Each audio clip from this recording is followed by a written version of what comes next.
Assalamualaikum warahmatullahi wabarakatuh. Perkenalkan, nama saya Lina Hadianti dari kelas C5 Manajemen dengan nomor NPM 10120136. Di sini saya akan menjelaskan mengenai pemahaman saya terhadap Ma'rifatul Rasul. Ma'rifatul Rasul atau Ta'rif Rasul, dari segi bahasa, Rasul berasal dari kata rasala atau mengutus, sedangkan Rasul sendiri adalah bentuk infinite dari kata rasala yang berarti utusan atau seseorang yang diutus. Secara istilah, Rasul artinya seorang laki-laki yang dipilih dan diutus oleh Allah Subhanahu wa Ta'ala dengan membawa risalah kepada umat manusia. Untuk memenuhi atau memahami definisi ar-Rasul, berikut kata kuncinya. Yang pertama, hamilur risalah atau membawa dan menyampaikan definisi. Yang kedua, qudwatu fitat bikir risalah atau menjadi contoh bagi umat manusia dalam melaksanakan ajaran yang dibawanya. Sedangkan untuk ciri-ciri khusus para rasul, yang pertama, memiliki asifatul asasiyah, yaitu sifat jujur, terpercaya, menyampaikan, dan cerdas. Yang kedua, memiliki al-mukjizat atau perkara-perkara luar biasa yang dapat dilakukan dengan izin Allah untuk melemahkan mereka-mereka yang menentangnya. Yang ketiga, adanya al-bisyarat, yaitu berita gembira atas kedatangannya. Yang keempat, adanya an-nubuwat, yaitu berita kenabian yang disampaikan. Dan terakhir, adanya as-samarat, atau hasil dakwah yang dilakukan. Kemudian selanjutnya ada hajatul insan ila rasul, atau kebutuhan manusia kepada rasul. Yang pertama, al-insan atau manusia. Al-insan adalah ciptaan Allah Subhanahu wa Ta'ala yang diberikan kelebihan dan keutamaan dibandingkan dengan makhluk Allah lainnya.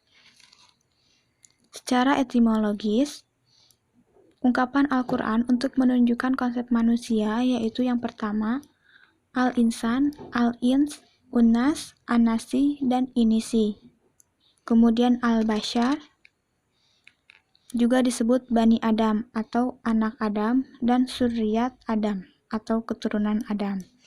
Yang kedua ada fitrah.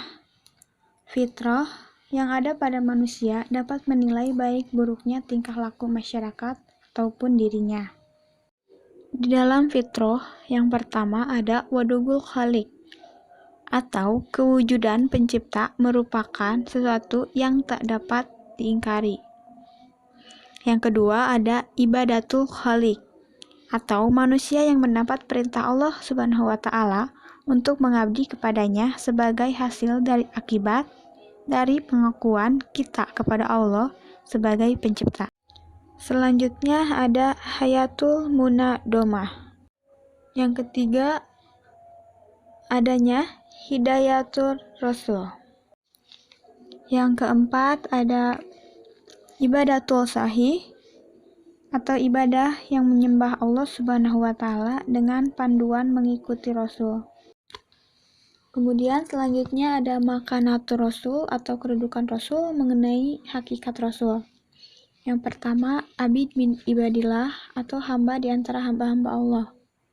Yang membedakan Rasul dengan manusia lainnya yaitu manusia atau insan, nasab keturunan, fisik, sirah nabawiyah atau sejarah kenabian. Dan yang kedua, sunnah. Sunnah tersebut terdiri dari figul ahkam. Kemudian ada Rasul minal mursalin, yaitu Rasul di antara Rasul. Yang pertama ada tabligh risalah atau menyampaikan risalah.